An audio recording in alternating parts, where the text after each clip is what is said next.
Everybody.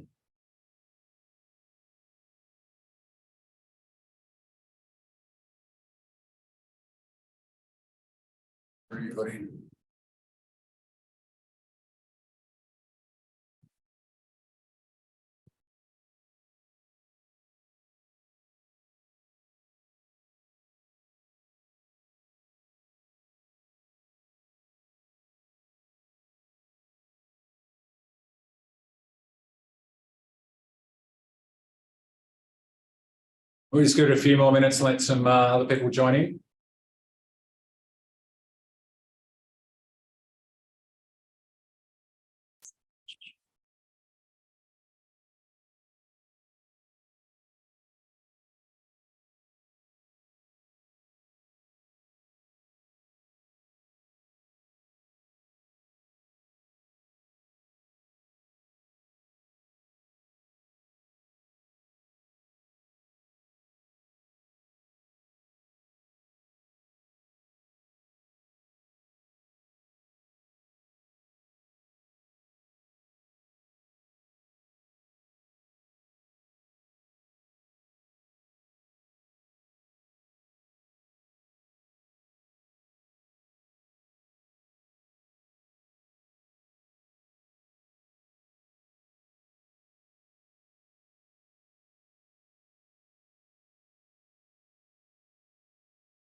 Can't pipe tune.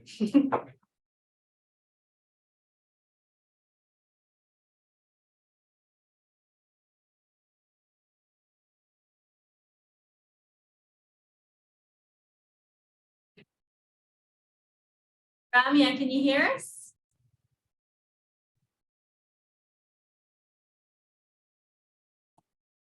I can hear you. Lovely. Sorry, I just seen your note to say to see if you could hear us or not.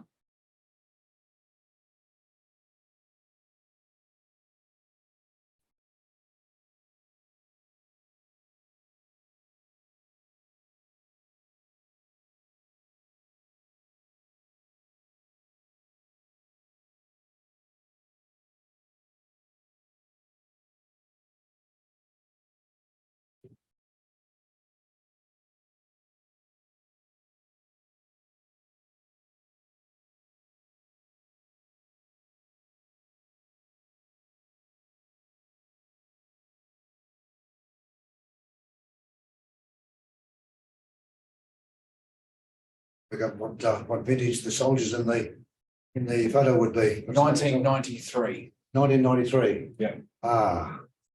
So I'm about the fifth from the Oh, left, right. about there. So are they Shires or SLRs? SLR, they're styles. Shires. They're Okay. 81. Yeah, for sure. Hello, come in and join us. Yep. No, that was the first night in Bidar. Ah.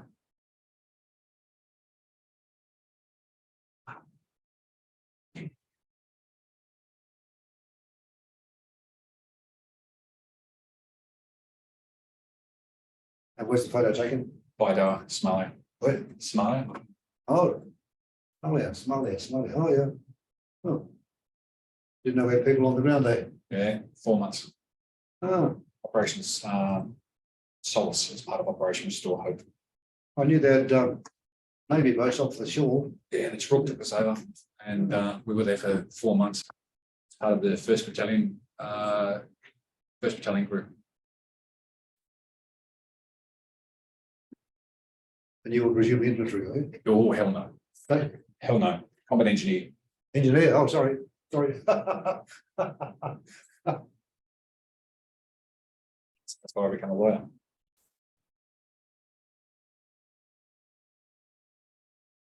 Now we should be good to go. What's up with that?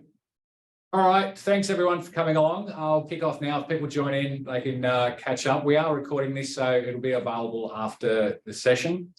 My name is Matthew Gardner. I'm one of the supervising solicitors at Darwin Community Legal Service. I'm also the tenancy team leader. I run the Veterans Legal Service, and I'm also the supervising solicitor for the Volunteer Legal Service.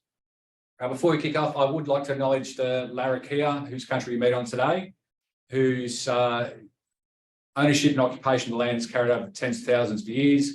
I'd like to acknowledge their elders, both past, present and emerging. DCLS does support the voice, and we believe in truth, treaty and justice.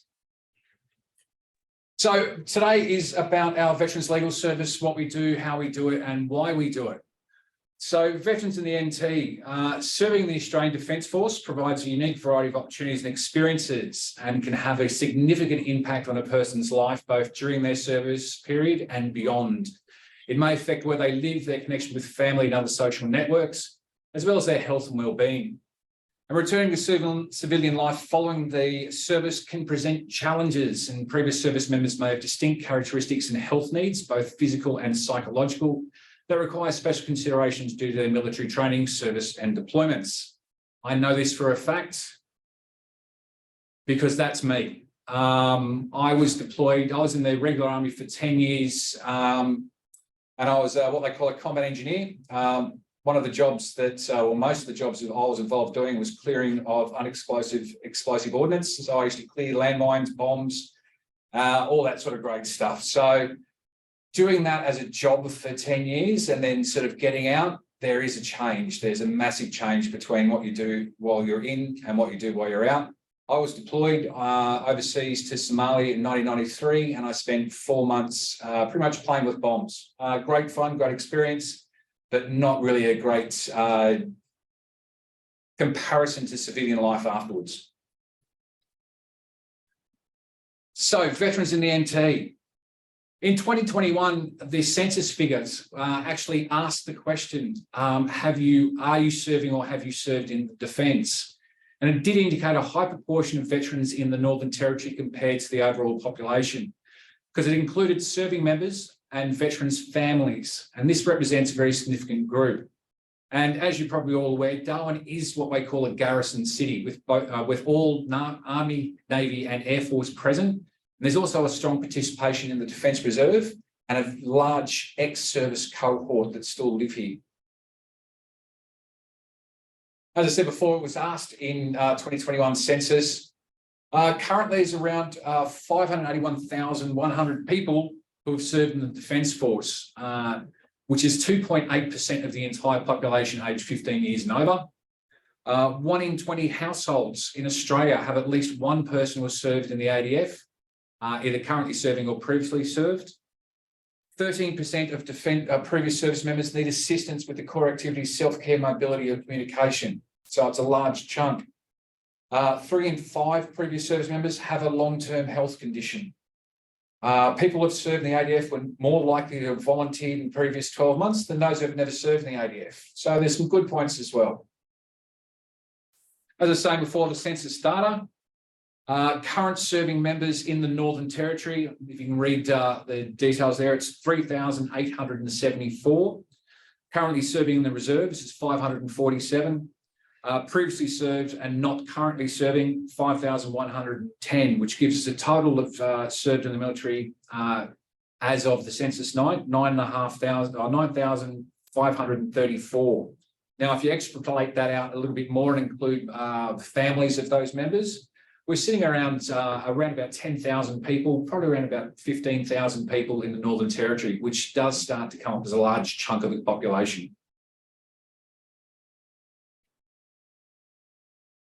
Now, according to the census data, out of the 581,100 people who had ever served, 10% or around about 60,000 people were currently serving the regular service. 4.2% or 24,600 people were currently serving reserves. 85%, 496,300 people had previously served. So when you've got almost 500,000 people in the general population who have previously served, either in regular or reserve service, that's a fair chunk of the population. And as I said, it's been a very sort of quiet thing. Anecdotally, I know myself, I know lots of veterans who are living up here in the Northern Territory. And it was one of those things where there was obviously knowledge, but there wasn't data. Now there's data and it's being taken more seriously. Obviously, with the breakdown of Gender, it's fairly straightforward, as you would imagine with the defence. Almost 80% or 67,400 were male, around 20%, which is about 17,500 are female. The average age in regular service is about 34 years, and the average age in reserve service is about 41 years. Now, one of the things that has changed probably in the last 10 years has been the definition of a veteran. Previously, legislation defined a veteran as a service member who had completed 28 days on warlike operations. Now, of course, that made it very easy to define who was a veteran. Yes, you've been overseas. Yes, you've been in warlike operations. Therefore, you're a veteran. However, meant a lot of people started falling through the gaps and weren't actually available for a lot of veteran services. And it was changed to a person who had completed one full day service in the military. And this change recognised that numerous people who had suffered injury or trauma during training or non-warlike service who were previously excluded. Now the definition of veteran, as I said before, covers everyone who's done at least one full day service in the military. And there's a picture of me being nice to a little old lady in the middle of Africa. As I said, one of the things about your service, if you did do the 28 days, yes, you were recognised as some pieces of legislation. If you didn't do the 28 days, you weren't, but now you are. So you can actually come under several different bits of legislation, which I'll get to shortly. So what did we do of veteran-specific service? Well, partly it's because of the recognition of the large percentage of serving and ex-serving members in the community. It's becoming a greater awareness, generally, of the effects of service life on general health and well-being of members and their families. There's a growing number of specific support services that are reflecting the growing number of veterans. When I say the growing number of veterans, it's a growing need. Because as I said before, the current numbers of the Defence Force are approximately 30,000 in the Army, 15,000 in the Navy, 15,000 in the Air Force, which just gives a grand total of around about 60,000 people. However, last year, the federal government announced they want to increase the defence personnel by 30%. So it's going to extend out to 80,000 people by 2040. So there is a growing need. And one of the things that's changed a lot recently is the growing numbers that have been deployed overseas on ongoing areas such as the Middle East, Afghanistan, and other peacekeeping missions around the world, which has actually increased pretty much exponentially in the last 10, 15 years. One of the things that was a driver of this change into recognising what veterans defence do has been the Royal Commission into Defence and Veterans Suicide. Now, this began in 2021. There was a large push by the population to get this done. The government of the day wasn't as keen, and it took quite some time to actually get the Royal Commission put into place. They did release an interim report in August of last year. They have been doing private sessions from the beginning through to April of this year.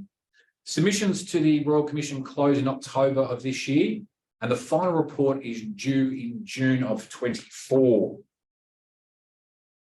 When they released the interim report in August of last year, they acknowledged that there has been 50 reports and 750 recommendations with limited response from successive governments. Now, these were reports saying this is something that's concerning, this is something that's ongoing, and the recommendations were saying if we do these things, things change.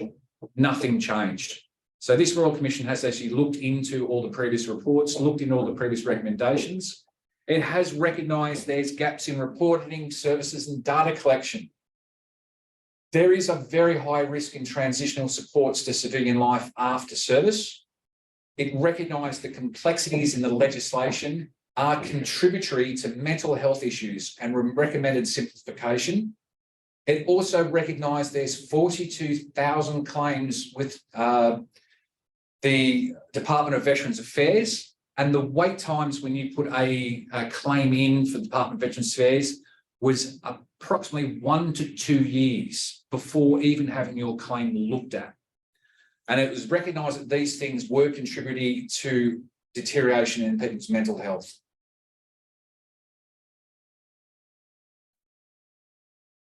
Talking of mental health and the minefields, this is one of the jobs that I used to do. As I said before, as a combat engineer, I used to clear explosives. And I can tell you exactly what each one of those things are. You've got 120mm mortars on the left-hand side, 105mm artillery rounds in the centre, and PMB R2 anti-tank mines there. And of course, being a good smoker, I threw a pack of cigarettes in there to give you a bit of a size comparison. But yeah, as I said before, the stuff you do in service is totally different than the stuff you do outside. And as I try and segue into the minefield that is DVA, I can talk about that. So the Department of Veterans Affairs, making claims, as I said before, can be complex because there's three pieces of legislation that covers it. One is the Veterans Entitlement Act of 1986, which is normally called the VEA. There's the Safety, Rehabilitation and Compensation Defence Related Claims Act of 1988, which is normally referred to as DERCA. And there's the Military Rehabilitation and Compensation Act 2004, which is normally referred to as MERCA. The difference in the legislations, some are date-based, some are deployment-based, some are employment-based, and some are service-based. And it depends on what you did, when you did it, how you did it, and where you were at the time, which piece of legislation you come under. Now, the difficulties in that is each legislation has different claims you can make, different time periods for the claims, different time periods from when you can make the claims. So, for an example, with my deployment, I would come under the VEA and DERCA, whereas someone who is actually stayed in longer may come under all three. So as I said before, VEA, that is conditions from operational peacekeeping and hazardous service before 2004, but it covers some other defence service, mostly between 1972 and 1994. So as I said, it starts getting a little bit complex, gets even more complex when we move on to DERCA, because DERCA is conditional from non-operational service before 2004, but it covers operational service between 1994 and 2004. Just a question: is there any earlier limit on that 2004? Is the 1974 limit going backwards, or is there no limit? Wonderful thing. It all depends. You've got to look at the person's service, the operational service, the injury, when it occurred. So that's why I said it becomes quite complicated. And you'll have to talk to each person on a case-by-case basis to figure out. And of course, the other one is MERCA. Their conditions of service on or after the 1st of July 2004. And the act that applies is primarily determined by the period of service that relates to the injury, as well as the nature of service. And as I said before, multiple acts can apply to the same issues. A good example is someone who, let's say, injured their back while on operations. However, that impacted their service after the operations. They may be able to claim part of the injury on one act, and another part of the injury, another part of the act. So it becomes quite complex, which is why there's been some recognition of the complexity. The government's beginning to prioritise defence and veterans as a policy consideration. The federal government is currently reviewing legislation and policies. There has been a change recently to say that all claims from now on will be seen under MERCA, so only under one claim. However, any existing claims that are actually currently being put in but haven't been seen yet will still have to be seen by the previous legislation that was in place. But as I said, when there's a wait list of 42,000 and there's 1 to 2 year wait before you can get in, it's still going to be some time before this is sorted through. One of the other things that's just come up recently, and it happened in the last 2 weeks, as the NT government has actually released its NT Veterans Defence Strategy, which prioritises veterans in the Northern Territory. One of the things straight from the government's media release is the strategy's vision is for the Northern Territory to be an attractive and supportive environment for veterans, current and ex-serving, and their families to live and work. And it has 3 key focus areas, including employment opportunities, health and wellbeing, and respect and recognition.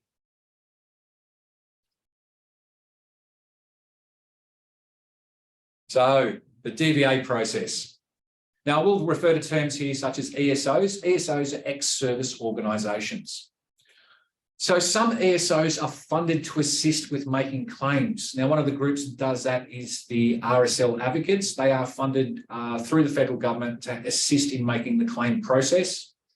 Now, our Veterans Legal Service works with the ESOs to ensure that they will help get those claims recognised. Now, one thing that we can do at the Veterans Legal Service, we can assist or represent if the claims are challenged, because the way the claims are normally challenged is through the AAT, and we can actually help with doing representation AAT if required. So a little bit about what we do. We started as a pilot project back in 2021. Now, we pretty much do it every Thursday, and we alternate between Palmerston and Mates for Mates. There's a place out there, and the new Mates for Mates Centre in Stewart Park. Reason why we use Mates for Mates, they have a physical address and a physical office, and we can actually meet people and speak confidentially with them. We do deal with all the other ESOs, but we normally prefer to actually either meet someone where we can actually have that private conversation. Because a lot of the other ESOs will meet in pubs or cafes, and not really the best place to actually have a conversation, particularly if it's potentially legal in confidence. As I said before, it's staffed by veterans with lived experience, i.e. me. We also, some of our volunteers and our interns have also been veterans as well. So we try and get them to come along and assist when we can. But we like to say it's for veterans by veterans. Now, one of the great things is I could probably get away with saying stuff that a lot of other people can't, because I've been there and done that as well. So I don't have to necessarily explain myself or explain my background to someone who's actually got the same experience, because it's all that shared experience. So as I said, definitely that lived experience does assist. It is a free and confidential service. It's available for current serving, ex-serving and family members in the NT. There is no limit to what we can see about. We do it in collaboration with Mates for Mates and other ESOs. We've established relationships with all the local ESOs, service organisations, and continue to develop relationships throughout the defence community. Currently, service requires referral. Our service requires referrals from service organisations. Other ESOs will refer people to us. We even get people like the unit padres and family support groups for defence referring people through to us. Because one of the things the padres do, for those who are unaware, padres are pretty much outside of the chain of command. And if you have an issue with your service, you can go and see a padre confidentially, and they can actually then direct a person to go and get some either outside advice or internal advice.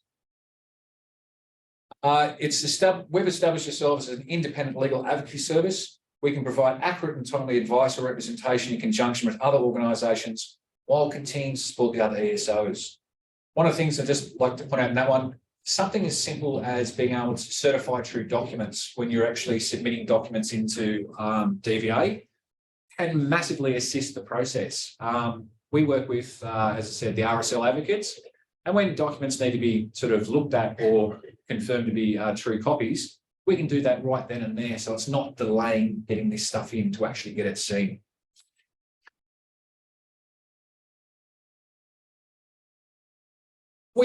Some of our approach, we aim to expand and improve the veterans' access to legal assistance service by destigmatising access to legal help, educating how legal help can be used by veterans and their family members with the aim to help others. It's that wonderful analogy of teaching a man to fish. He'll actually eat for a lifetime as opposed to giving him a fish he eats for a day. If we can actually get people to understand how this processes work, they can also help other people as well. We try and enable veterans and families to further their own wellbeing through activities and contribute to the positive change, improving responses and contributing to reform. We've made submissions to the Royal Commission. As I said, I've done both individual ones and ones in regards to the service here as well. But it is we definitely want to get this reform through to make things simpler and easier for everyone. So overall, we try and think of it as a no wrong door policy. One of the things I like to tell people with the Veterans Legal Service, I like to think of it a bit like going to see your GP. When you're crook, you know you're crook, you don't know why you're crook, you go and see your doctor looks at you, does a few things, looks through it and goes, right, this is what it is, you need to see that specialist. So that's why we say if we can't help, we know who can. So if you come and see us with a piece of paper, you received a summons or some description, we can look at it, we can say, right, this is what this means. You need to either, we can either help you with it directly, but if we can't help you with it, we will actually refer you to someone who actually can help. And as I said before, for veterans by veterans. So I've got that lived experience. We can definitely make sure that the people who are coming in don't feel like they're sort of left out in the cold, but they can actually talk to people who have a similar lived experience. And once again, there's a picture of me looking questioningly at the camera. So this gives me a perfect opportunity to say, are there any questions? Will you give us contact details at the end of it? The best thing about the contact details are exactly the same for the ones we've currently got. So the number is 89821111, which is the front desk reception. And anything that comes through can be booked through. The difference is it normally comes through to me and I get to see it. As I said, the ones who aren't available, who can't come in for an office appointment, as I said, we do drop-ins at the Palmerston Mates for Mates Clinic on Thursdays after 10 o'clock. This week, we're actually going out to the new one and Stewart Park, so after 10 o'clock, and we'll alternate between Palmerston and Darwin.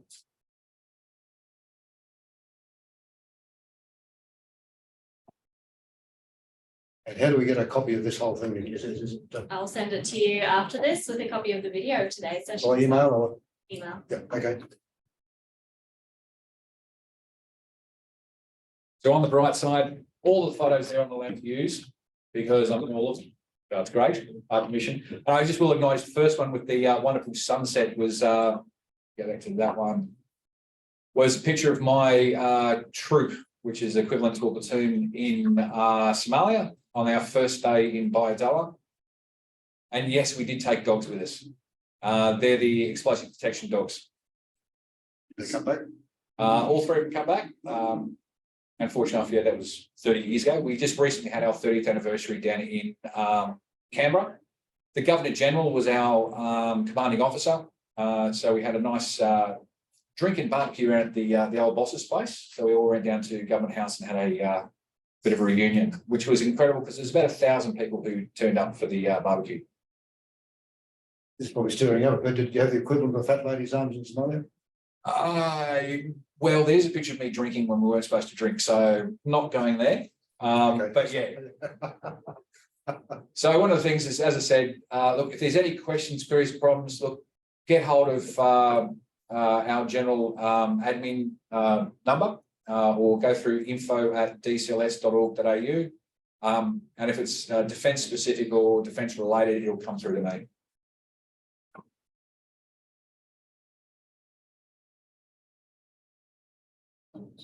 No other questions?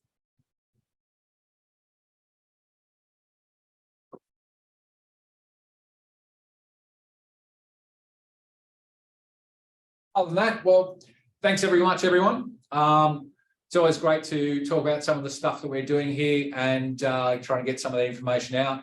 If you do have anyone who is defence related who wants some specific information, as I said, refer them through, give us a call, 8982-1111 or info@dcls.org.au. And as I said, it'll come through to myself or one of our other people who are working at the moment. And we can organise a time to see them and see what we can do. But anyway, thanks very much for your time. That's just in case some of them need a contact to see my doctor. As anyone can.